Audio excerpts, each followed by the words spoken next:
Nick speaking, and welcome to this video. Right, day 6 of my WarbossTae Painting challenge. I've been busy boy once again. I've put in about 4.5 hours onto these models, and from yesterday's video I've now gone in with the Troll Slayer orange over that previous layer. I've discovered that I do need to do one more layer. It's covered pretty well, but I do want to do one more layer just to finish it off nicely, especially on some of the larger orange areas. I've also discovered, or remembered, whatever way you want to look at it, that I need to do the eyes, which I totally forgot about.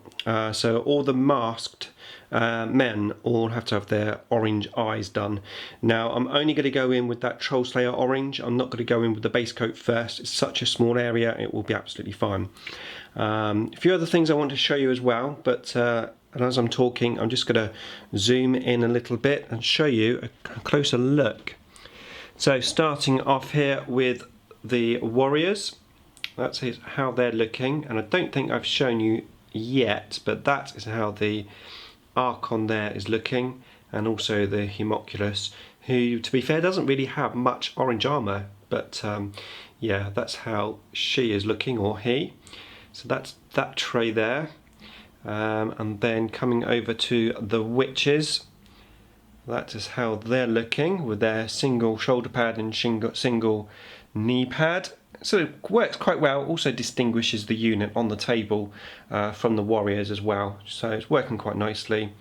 On their Hellions, sorry, this guy here with the extra shoulder pad which I stuck on, obviously I've painted that up now, and incidentally I have magnetised these as well. I've just forgot to mention it, but I did magnetise the bases in the end. Moving swiftly to the back, that's the Kronos and Talos, that's how they're looking, and just did the men in the vehicles there. So no other orange on the other bits and pieces, that's going to be saved for all the freehand.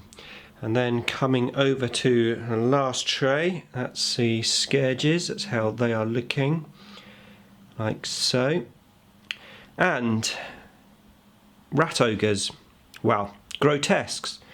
Yeah, I know yesterday I said that I was going to leave them, couldn't quite work out where to put the orange armour, but as you can see I've now done some orange armour. So I actually got the models out, I had a closer look, and there were 4 models, well, 2 different sculpts.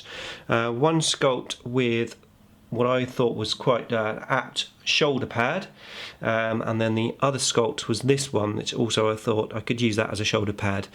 I just didn't like the idea of saving the shoulder pads and saving the orange for the end, because I didn't want to have everything painted and I think, yeah, but I've got to paint the grotesques now.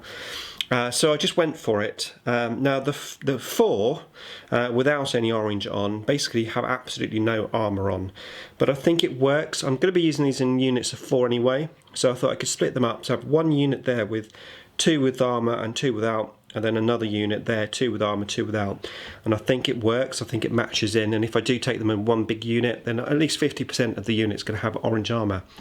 So I'm happy with that now. I think that looks pretty cool. So yeah, next job, I need to go back over all of the orange once again. It shouldn't take me quite as long because it's literally just a final little layer. So I'll go over all of that, and then I'll paint all the eyes.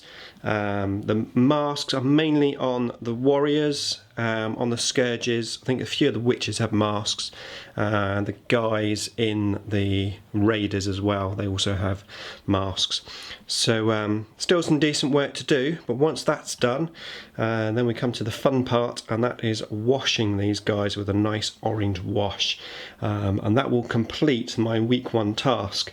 Now I'm thinking that washing these will actually be a bigger task than you may think. There's a lot of models to wash, but before I can even think about that, I need to get the next layer of orange down. Okay, so let's have a look at the daily question. Day 6 question: share a podcast or YouTube channel that you like to listen to or watch or have playing in the background whilst you work. Well, as you know, I'm always sharing YouTube channels and stuff. I don't do podcasts, not at all, but I do, basically I just watch my subscription feed and just listen to everyone's videos as I paint, and that's exactly what I'm going to be doing tonight or today when I do this, because I've got a few longer videos that I've put into a playlist which I'm going to be watching. So that'd be Tattoo for You, his Q&A questionnaire thing, and then Pete from Mini Warzone, his questionnaire. I like putting the longer ones on when I'm painting if I can. You know, 2-minute video is a bit of a pain in the bum when you've got to keep stop painting and like make a comment, so the longer ones are ideal for painting too. Okay, so that's it for this video. Thanks for watching, of course, as always.